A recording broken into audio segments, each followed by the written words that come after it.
영광이 성전에 가득하였더라 하는 말씀으로 우리가 한 해를 시작을 했습니다.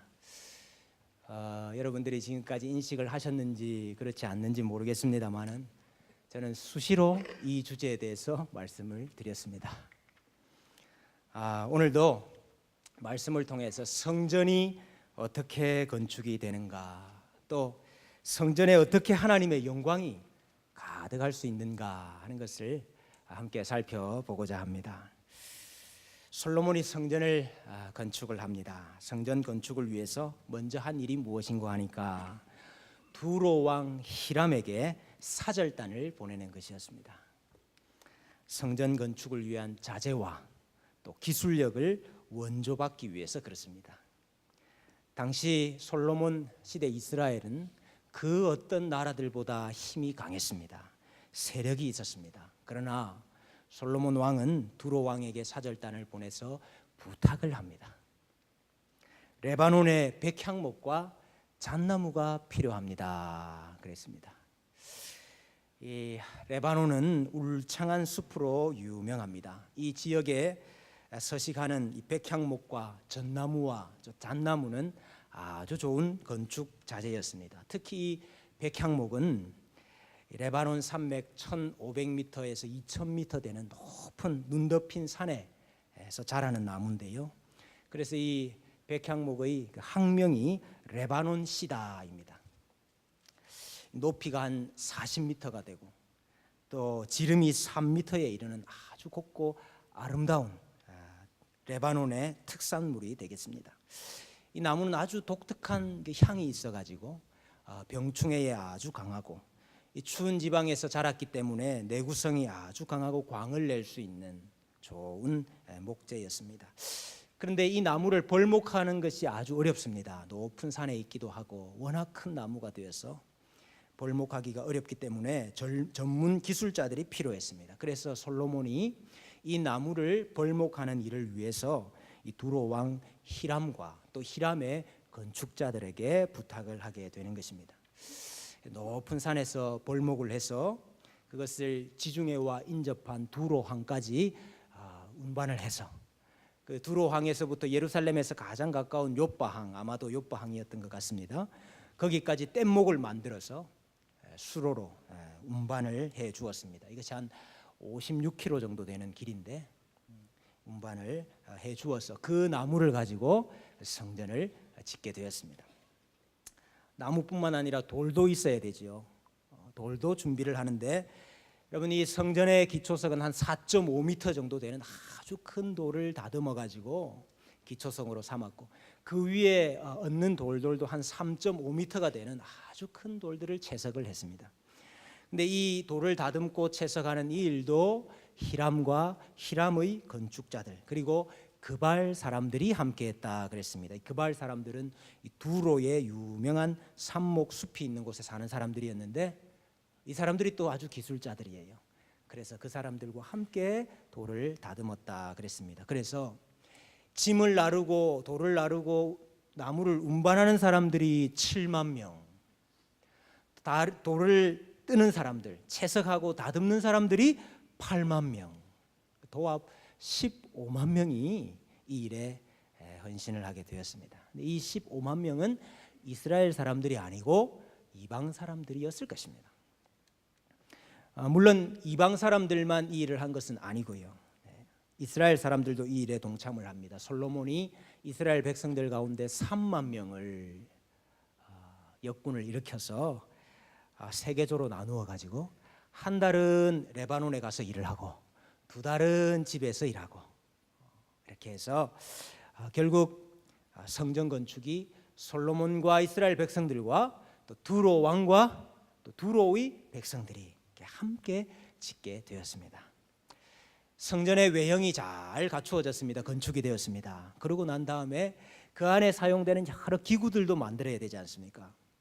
특별히 노스로 만드는 기구들, 물두멍, 이제는 물두멍이라 말하지 아니하고 워낙 커가지고 노바다라 이렇게 말하는데 노바다도 만들어야 되고 또 10개의 물두멍들도 만들어야 되고 거기에 장식들도 만들어야 되고 제사 드리는 데 필요한 솥과 또 부삽과 또 대접들, 이 모든 것들을 만들어야 되는데 그것도 누가 만드는 거 하니까 이 모든 책임을 졌던 사람이 두로 사람 히람이라 하는 사람입니다.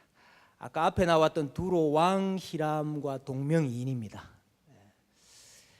이 사람은 놋을 아주 잘 다루는 사람이었습니다. 그래서 이 두로 사람 히람이 이 모든 것들을 책임지고 만들게 됩니다. 이 사람은 아버지는 두로 사람이고 어머니는 이스라엘 사람입니다. 납달리 지파 사람입니다.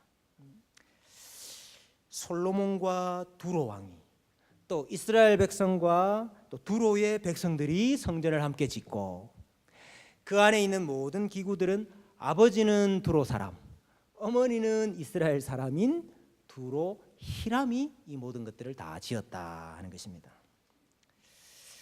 여러분, 왜 성전이 이 이방의 것으로 또 이방인의 힘을 빌려서 이방인과 함께 연합하여서 지어지는 것이겠습니까? 여러분, 이스라엘이 독립적으로 그것을 지을 만한 힘이 없었기 때문이겠습니까? 재료가 없었기 때문이겠습니까? 또 여러분, 우리가 구약 율법에 보면은 이 이방의 것들, 이방은 부정한 거잖아요. 근데 하나님의 집을 짓는데, 영광스러운 성전을 짓는데 이방의 것을 사용을 하고 이방인이 함께 동참한다 하는 것이 과연 옳은가 하는 생각이 들게 됩니다.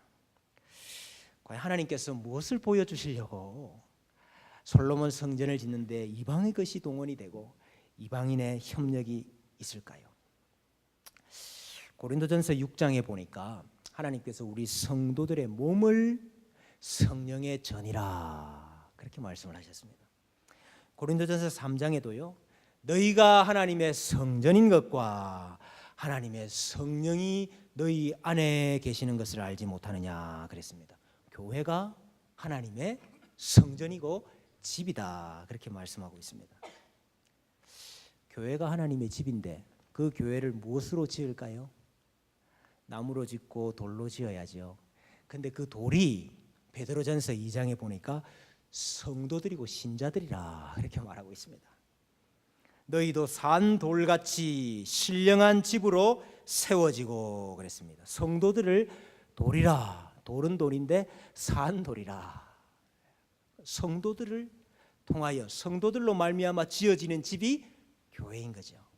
하나님의 집이고 성전인 거죠. 그래서 여러분, 성경에는 교회를 세우는 일 또는 우리 성도가 신앙생활을 하고 교회 생활을 하는 것을 집을 짓는 일로 많이 묘사를 합니다. 우리 예수님께서도 그런 말씀하셨잖아요.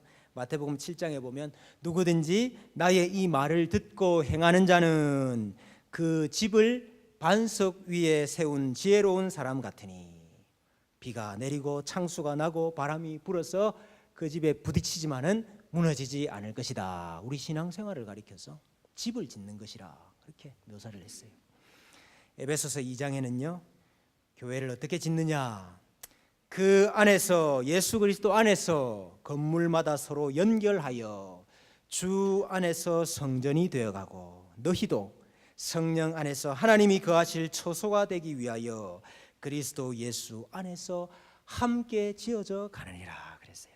우리가 하나님의 집으로 예수 그리스도 안에서 함께 지어져 간답니다. 그렇기 때문에 여러분, 솔로몬 성전은 신령한 집의 모형이었던 것입니다. 우리 신약 교회의 모형이자 그림자였던 것입니다. 솔로몬 성전은 생명 없는 돌로 지어졌지요. 그러나 이제 신약의 교회는 산돌, 성도들로 말미암아 지어지는 집이 된 것입니다. 근데 여러분, 그 돌이 이방의 것이라 이 말이에요. 여러분, 솔로몬 성전 지을 때에 그 재료들이 이스라엘의 것이 아니었고 이방의 것이었다 이것입니다. 예수님과 초대교회 당시에 유대인들은 교회가 유대인들에 의해서 세워지는 거지 어떻게 교회에 이방인이 들어올 수 있느냐 이렇게 생각을 했어요. 이방인들이 어떻게 우리와 함께 교회를 세울 수 있느냐 이렇게 생각을 했습니다.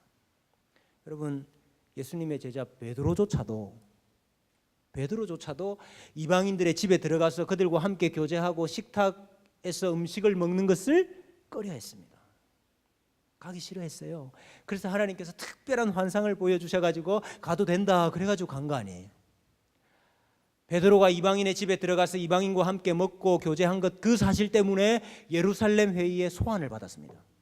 누가 어떻게 이방인의 집에 들어가서 그런 일을 했느냐. 그 베드로가 거기에서 환상을 설명을 하고 변호를 해야 됐습니다.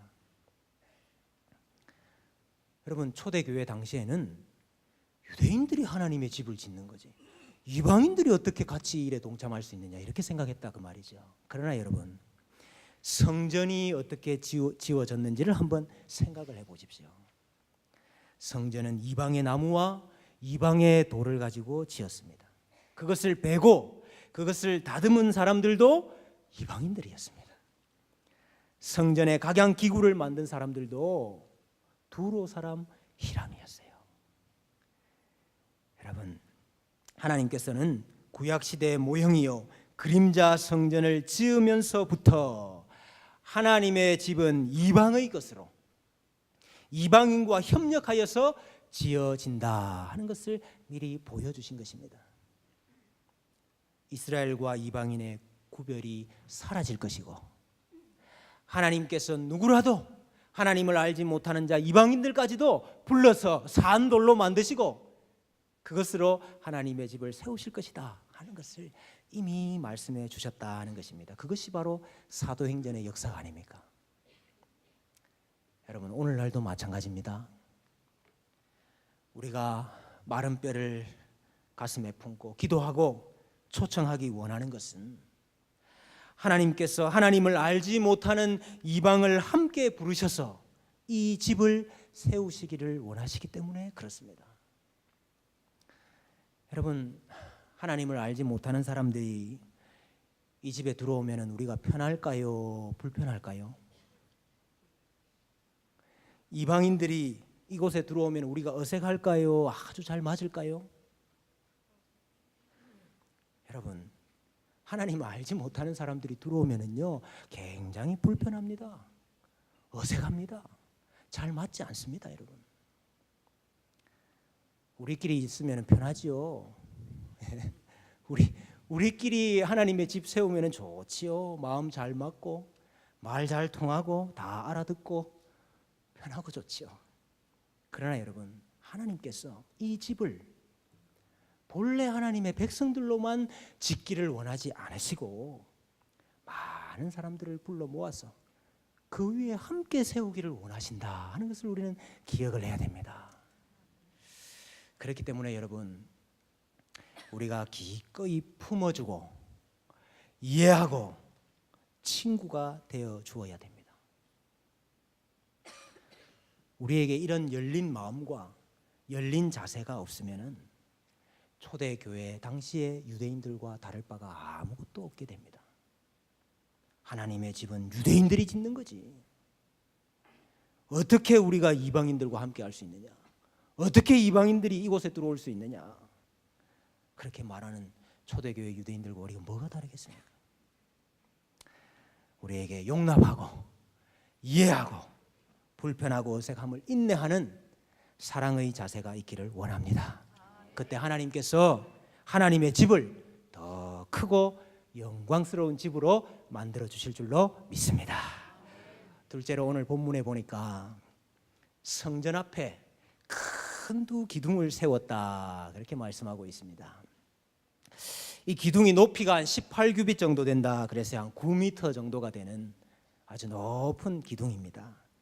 그 기둥 위에 또 머리 장식을 얹었는데 이것이 또 한 5규빗이 되었어요. 한 2.5m 정도가 되었습니다. 합하면은 한 23규빗이 되는 한 12m 정도가 되는 아주 높은 기둥을 세웠습니다. 이 기둥의 목적이 무엇이냐? 이 기둥 위에다가 지붕을 얹으려고 만든 게 아닙니다. 여러분, 보통 우리 기둥은 그 위에 지붕 얹으려고 만드는 건데, 여러분, 이 기둥의 목적은 지붕을 얹기 위한 기둥이 아니에요. 그냥 기둥만 2개 세워져 있습니다. 외양을 아주 멋있게 만들기 위해서 만든 것도 아닙니다. 이 기둥에 이름을 붙였어요. 여러분, 우리가 건물을 짓고 난 다음에 건물에 이름을 붙이는 경우는 있습니다만은 그 건물의 기둥에다가 이름을 붙이는 경우가 있습니까? 이 기둥은 무슨 기둥이고 저 기둥은 무슨 기둥. 왜 이렇게 이름을 붙였을까? 여러분, 기둥이 두 개라고 했는데 성경에 여러분 이 둘이라는 숫자는 증인의 숫자라 우리가 그렇게 종종 이야기를 합니다. 이 증인은 2명 이상이어야 되기 때문에 둘이 증인을 나타내는 숫자로 많이 사용이 되거든요. 하나님께서 성전 입구에다가 성전 현관에다가 이 두 개를 딱 세워두시고 여기에 이름을 붙여주시고 이 두 개의 기둥을 통해서 무엇인가를 증거를 하시고 싶으신 거예요. 그 기둥의 이름이 무엇인고 보았더니 하나의 이름은 야긴이고 또 하나의 이름은 보아스였습니다. 이 야긴은 쿤이라는 동사에서 나온 것인데 세운다, 굳게 한다, 견고하게 한다 그런 뜻입니다. 이 히필령으로 사용이 돼가지고 야긴 이러면 그가 세우실 것이다, 그가 견고하게 하실 것이다, 그가 굳게 하실 것이다 그런 뜻이에요. 그 옆에 보아스, 이 보아스는 아자즈라는 단어에서 나왔는데 아자즈는 힘, 능력 그런 뜻입니다. 그래서 보아스 하면은 그에게 능력이 있다, 그에게 힘이 있다 그런 뜻입니다. 백성들이 성전에 들어가면은요 입구에서 항상 이 두 개를 봐야 되는 거예요. 이 두 개가 뭘 가리키느냐? 하나는 그가 세우실 것이다, 그가 세우실 것이다. 여러분, 여기 세운다 하는 단어, 이 세운다는 단어가 다윗 언약을 이야기할 때에 많이 나오는 단어입니다. 하나님께서 다윗과 언약을 세우신다 할 때에 많이 나오는 단어예요. 다윗에게도 이렇게 약속하셨지요. 사무엘하 7장에 보면은 내 수완이 차서 내 조상들과 함께 누울 때에 내가 내 몸에서 날 내 씨를 내 뒤에 세워 그의 나라를 견고하게 하리라. 거기 세우겠다 하는 단어 이 단어입니다. 열왕기상 2장에도요 이제 나를 세워 내 아버지 다윗의 왕위에 오르게 하시고 허락하신 말씀대로 나를 위하여 집을 세우사 여호와께서 살아계심을 두고 맹세한다 그랬는데 거기 집을 세운다 하는 단어 이 단어입니다. 시편 89편에도요 주께서 이르시되 나는 내가 택한 자와 언약을 맺으며 내 종 다윗에게 맹세하기를 내가 내 자손을 영원히 견고히 하며 내 왕위를 대대에 세우리라 하셨나이다. 여기 왕위를 대대에 세워주겠다, 이 세운다는 단어 이 단어입니다. 야긴이라는 단어예요. 그러니까 여러분, 야긴의 고백이 무엇이냐?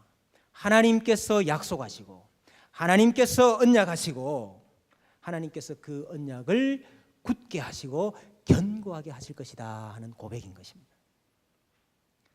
또 하나의 고백은 보아스지요. 그에게 능력이 있다, 그에게 힘이 있다.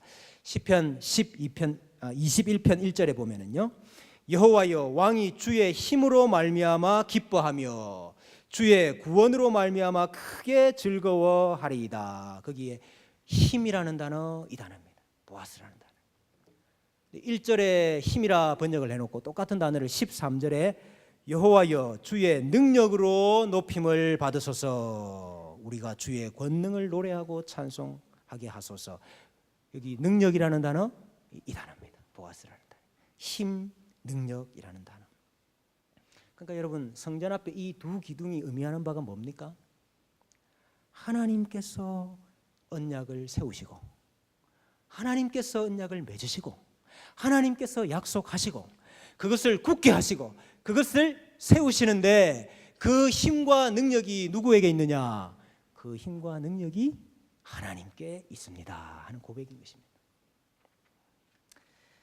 성전을 출입하는 백성들이 야, 우리가 석 달에 한 달은 레바논 가서 일하고 두 달은 집에서 일하고 이렇게 열심히 일해가지고 만들어낸 것이 아니냐? 야, 우리가 힘이 있으니까 저 두로 왕이 우리에게 협력을 해가지고 이렇게 만든 것 아니냐?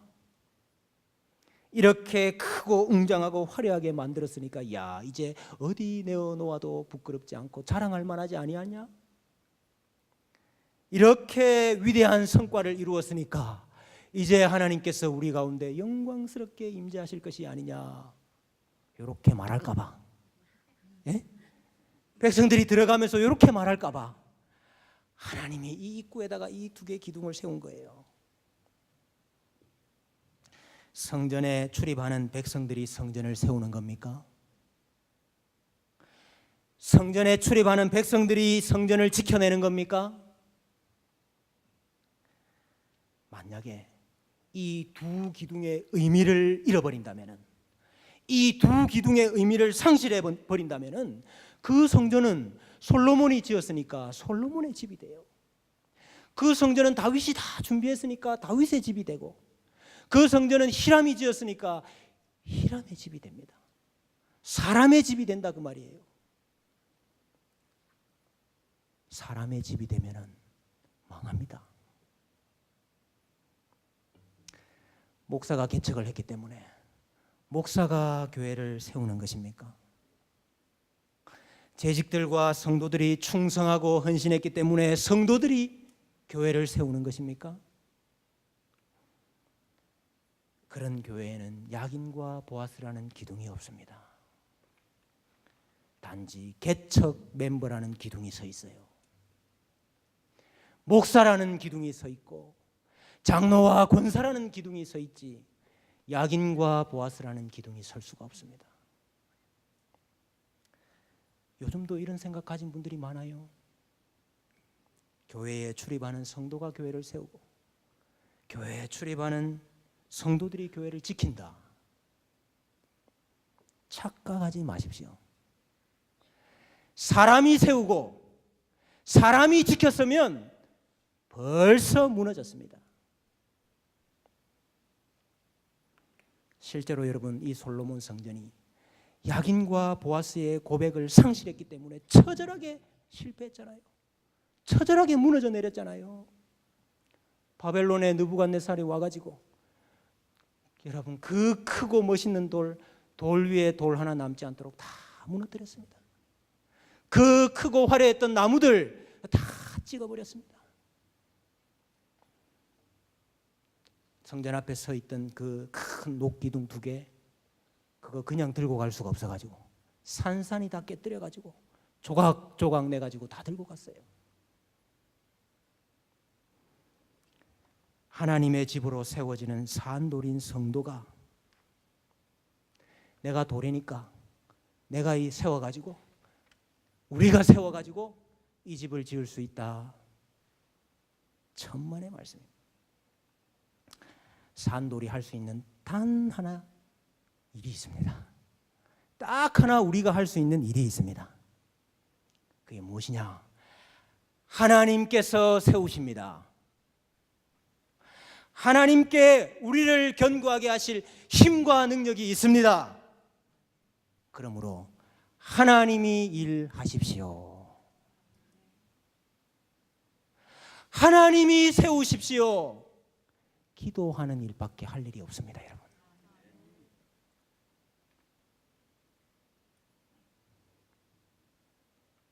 기도할 일밖에 할 일이 없어요. 이것 상실하면 교회는 망합니다.